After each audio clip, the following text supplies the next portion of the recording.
වටේ පිටේ තියෙනවා දැක්කම ඔයාලට අමුතින් කියන්න ඕනේ මම අද මොකද කතා කරන්න කියලා. ඔයාලට පේන්නේ නැති මොනවද තියෙන්නේ කියලා. අද ඔයාලට පෙන්වන්න ආවේ ජපානයේ මේ වගේ මිල ගණන් කොහොමද කියලා.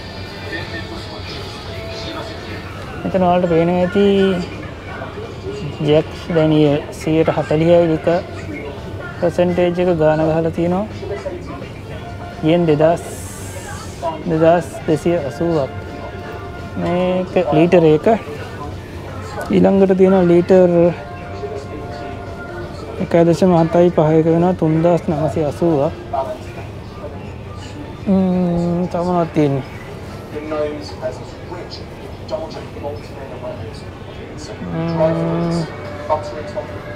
ඊළඟට තියෙනවා රෙඩ් ලේබල්.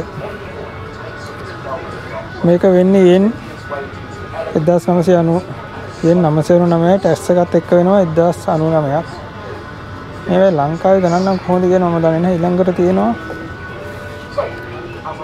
බ්ලැක් ලේබල් එකක් ස්කොට්ලන්ඩ් මිලිලීටර් 700 140යි ඇල්කොහොල් වොලියුම්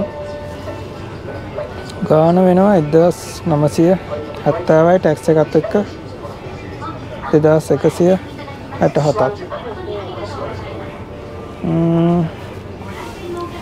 පහළ නම් මේ තියෙන්නේ ඔක්කොම විස්කි වර්ග. ලීටර් කීයද මේක? ලීටර් 2.7යි 140යි ඇල්කොහොල් percentage එක ගාන වෙනවා 3501ක්.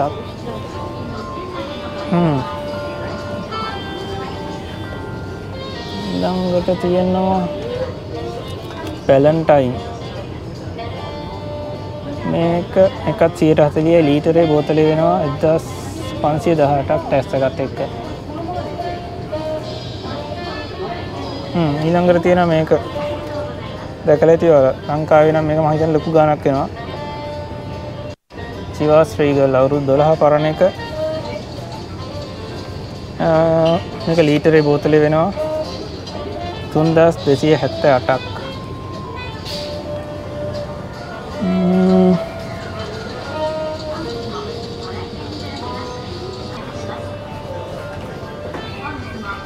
ඊළඟට මේ පැත්තේ තියෙනවා වයින් වර්ග. වයින් ගැන නම් මම කියන්න ලොකුවට දන්නේ නැහැ. මේකේ අමාරු ප්‍රසිද්ධ වයින් වර්ග තියෙනවා.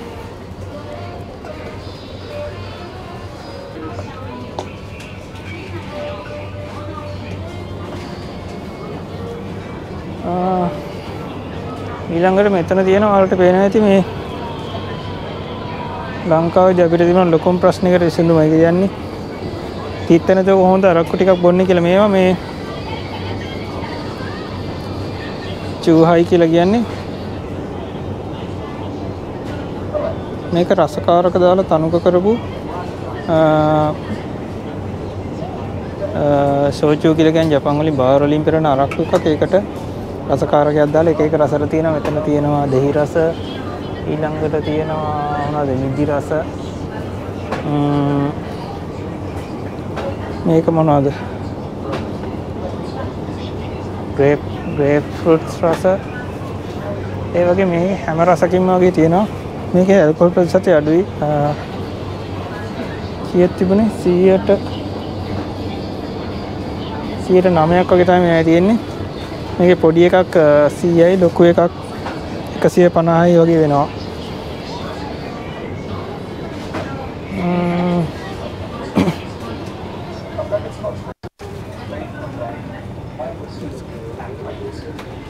ඊළඟට මේ පැත්තේ තියෙනවා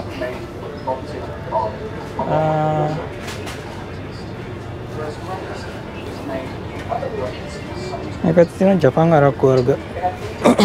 මේවා ගොඩක් ඒවා පෙරන්නේ හාල් වලින්.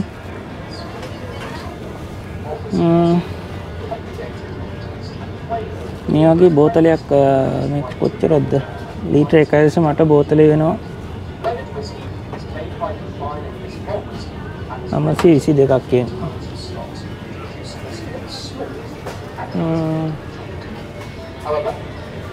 මේ තියෙන 1 කප් කියලා මේ පොඩි කප් එක. මේක තමයි ගොඩක් වෙලාට සීයල බොන්නේ ලංකාවේ කසිප්පු වුණා වගේ. ඒක පේන තියාලට ඒක ඇත්තෙත් නෑ ගොඩක් ඒ ඉවර වෙලා වයස ගාය ගොඩක් බොන්නේ ඔක තමයි. ඒක නම් යෙන් 200ක් වගේ වෙන්නේ. ඇල්කොහොල් ප්‍රතිශතය ඒක කීයක් තියෙනවද? 115ක් තියෙනවා. ඉතින් ඔයගේ තමයි තව ඔයගේ වීඩියෝ බලන්න. ඊකට මගේ channel එකත් එක්ක එකතු වෙලා ඉන්න කියලා ආරාධනා කරනවා. එහෙනම් අපි අලුත් වීඩියෝ එකකින් හම්බ වෙමු.